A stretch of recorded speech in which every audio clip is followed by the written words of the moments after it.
Bismillah ar-Rahman ar-Rahim. In the name of Allah, the Beneficent, the Most Merciful.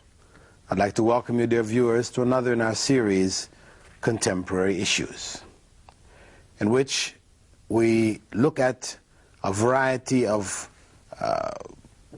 ideas or concepts which have become very popular in the world today, promoted by Western civilization, accepted by Muslim countries to varying degrees, or by the intellectual elite or the educated elements of the society, where these ideas have become very popular and they challenge the fundamental concepts which are held by Islam with regards to these various issues.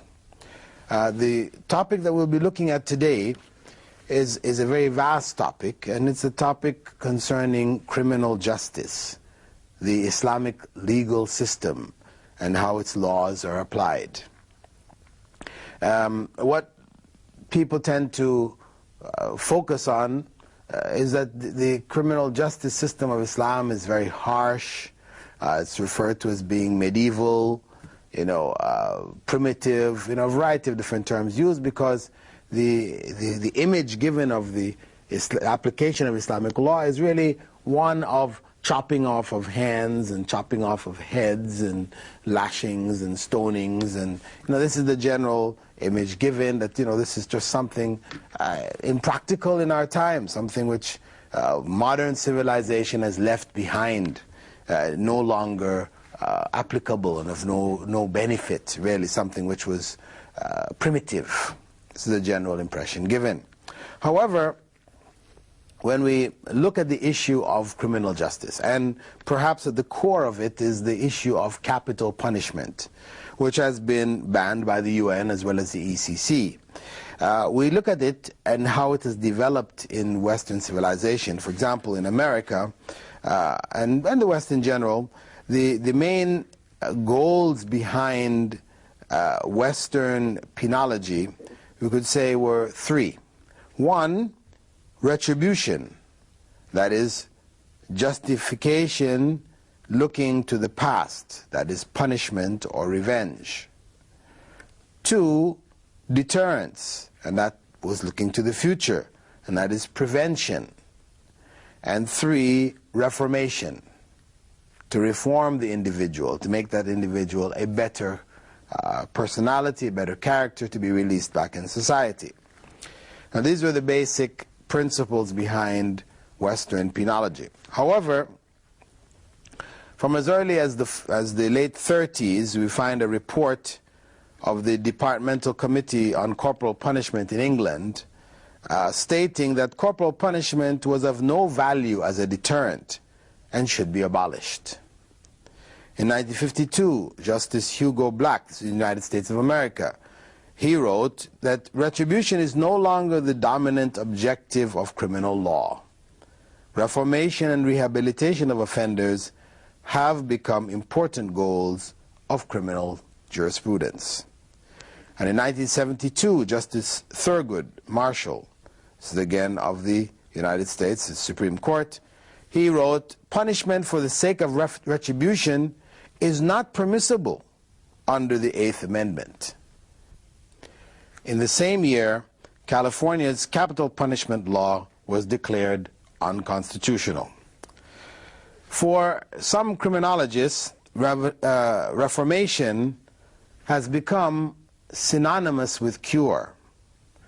The criminal was no longer considered to be a bad man, but a sick man. And the convict needed treatment. He was genuinely ill, perhaps physically, almost certainly mentally and psychologically. This was the approach which Western criminal justice took.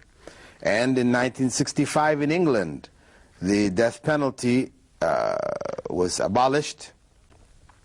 However, some 5 years later, in 1970, when the Home Secretary announced that 172 convicted murderers had been released from prison since 1960, that's over a period of 10 years, he pointed out that most of them had only served 9 years or less of their statutory life sentence. Only 5 served 12 or more years, 9 served 6 or less, and 1 completed only 6 months. And these were not cases of mistaken judgments where they were revising judgment. These are people who were convicted murderers, but due to the change in attitudes, good behavior in prison, people were being let out. Somebody murdered somebody and was let out after 6 months. 12 or 9 of them were let out after 6 years or less, after murdering somebody. And of course, the reality is that these individuals, after being let out into the public, a number of them ended up killing others and ended up back in jail again for further murders.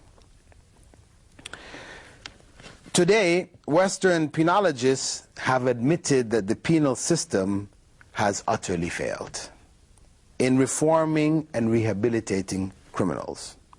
The reality is that the petty criminal who enters into the system spends time with well-trained, hardened criminals, and he comes out prepared. Now he's got all the information he needs to go on to major crime. So it becomes a training ground for criminals. And the society ends up paying for their crimes by providing them with housing, food, clothing, and shelter for the period of their sentence. So the society pays for their crime. In the Islamic systems, punishments are placed basically in 3 categories. One category known as hudud, and these are the fixed punishments which have been set by Allah in the Quran or by the statements of the Prophet Muhammad ﷺ. And these are considered to be rights of God. There are 6 basic offenses which come under that heading. That is of drinking, alcohol, theft, armed robbery, illicit sex, and that includes homosexual, pedophilic, and bestiality type sexual deviations, sexual slander, apostasy. All of these are included in this system. The second group are referred to as qisas, or retaliatory punishments, where an injury or murder takes place and an equivalent punishment is set for that. And this is considered under the headings of the rights of people.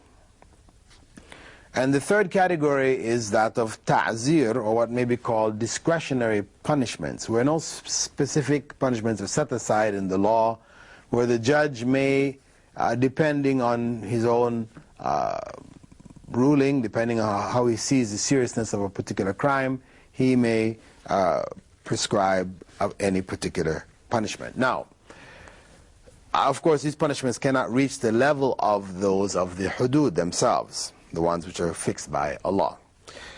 But in terms of the application of Islamic law, because when we're going to judge, is this applicable, is it relevant, is it beneficial, etc., we have to look to see what are the effects. What you find is that during the Ottoman administration of the Arabian Peninsula, the hudud punishments were discontinued. But by the late 20s, after the Saudi regime reintroduced them, the crime rate had fell noticeably. And this has continued. Basically in Saudi Arabia, you find the level of crime is quite low. If you compare, 8 million people in England, in Saudi Arabia, compare them to 8 million people in New York City, and you compare the crime rates, I mean, it's like night and day. The number of murders which take place, for execution, people are executed for murder, which is for shortly after the crime is actually committed. The number of people who are executed, murderers in Saudi Arabia, in a year, would be equivalent to those who are murders which take place in New York City in a week. I mean, we're talking about vast differences. Whether it is robbery, theft, the variety of different crimes, you find that the difference is enormous. There's also another example which was shown within 6 months after the Sharia, that is Islamic law, was introduced in the Sudan. And at the time, Ja'far Numeri, the ruler, the president, he had released 13,000 prisoners, decreeing that Islamic law was not applied in their sentencing. So there were some 13,000 prisoners were released. In spite of all that, within 6 months of the application of Sharia, they found that crime had decreased by over 40%. This is the proof. Application of Islamic law does have a deterrent effect in the society itself. What we find also with regards to murder, I mean, there's a different approach to it in the Western system, where murder is left up to the state to decide what do we do with this person who's committed murder, whereas from the Islamic point of view, it's an issue of the rights of human beings, where they have the right to decide. If this person is to be let free, then it's those people who have suffered, the family that has suffered the loss, they're the ones who have the right to decide in this regard. Some Western criminologists, have challenged and have spoken against this change in attitude. For example, Goodhart in 1953 had stated, "Retribution in punishment is an expression of the community's disapproval of crime. And if this retribution is not given recognition, then the disapproval may also disappear." Very, very wise statement, and it indicates, it's challenging the trend which was taking place in the West. Another legist, Leo Page, had written, "Law exists for the protection of the community. It is not necessary to show that capital punishment is an absolute preventative of murder, or even that it is only a deterrent. If it can be shown that it is more effective as a deterrent than any other punishment, then I shall be satisfied that it should be retained. To hold otherwise is surely to forget the innocent victims of murder in the interest of their murderers. And I have no doubt at all that the fear of the gallows is the most powerful of all deterrents." These are the reflections of some Western legists, in the face of this change in attitude in the West towards punishing murderers.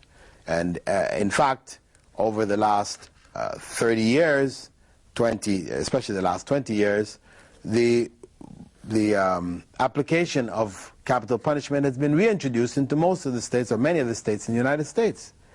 And as it's picking up, we find again a new wave, which is spearheaded by the Pope and others, against the application of capital punishment. From this American perspective, where capital punishment is applied in a somewhat arbitrary way, there is some validity to objections raised against it. When studies were done back in the 60s, and it showed that black Americans seemed to be sentenced to death for crimes that white Americans were not. They both commit the same crime, but the chances of a black American being sentenced to death was far greater. So many of them were on death row, greatly disproportionate to their presence in the society and the number of crimes in which they committed. The civil rights movement challenged this issue of application of the death penalty because it seemed to be unfair. And to some degree, this kind of practice continues. So there is an element of reason here for not applying it. But not applying it in this unjust way. But the issue of not applying it to somebody who murders is in fact really an encouragement to murder in the society. Of course, when Islamic law was applied, in any given society, it does not stop what they call crimes of passion. A person out of, just exploding on an instant killed somebody. I mean, no matter what laws you set up, it's not going to stop that person that, who explodes and does that. But it will stop the premeditated murders. It will cut it down. Because when a person is making his plots and his plans, and he thinks of the consequences, if he thinks the consequences are, well, okay, maybe I'll have to go to jail for a few years if they catch me. That's one thing. But now if they think that, hey, I will lose my life if they catch me, then that's another thing. And people who plan do think these things over. And I'm sure that knowing that your life will be taken will cause people to think, a lot of people, to think twice, thrice, etc. But as I said, from the Islamic perspective, when it comes to murder and how the law is applied, there are options. It is not automatic execution, but execution is there. That's the first option. But then there is also dia, that is, where the family accepts that the person pays a compensation for the loss or for the death of that person, then this option is there. And as well as the person may be pardoned. But this is left up to the family, to those who suffer the loss. This is not up to the state to make this kind of decision. So where the family members agree to let somebody off without any punishment, they can do it. Without payment of any fine, they can do it. It's up to them. And this is to allow for circumstances which may happen in the family where the family knows full well, that the father or the son or whatever who was involved in this crime, deserved it. Or they had created a circumstance which precipitated this. Maybe somebody, a relative or some friend or a neighbor or whatever, ended up killing somebody who was goaded into it or something like this. They're the ones who can make that kind of decision. Whereas, as a general rule, the law will be applied swiftly once the evidence is there. But again, the evidence has to be 100%. There cannot be doubt. It's not just a question of fingerprints or a murder weapon. There has to be evidence which is incontrovertible. It cannot be, you cannot find out later on, oh, this was a mistake. No. The law is only applied when it is absolutely sure. As the Prophet Muhammad had said, leave aside the hudud, the fixed laws, whenever there is doubt. This is as far as we can go in this segment of the program, dear viewers, and we hope to continue looking into some issues of the punishments in Islamic law in our coming segments. Thank you for being with us, and I bid you farewell. Assalamu alaikum wa rahmatullahi wa barakatuh.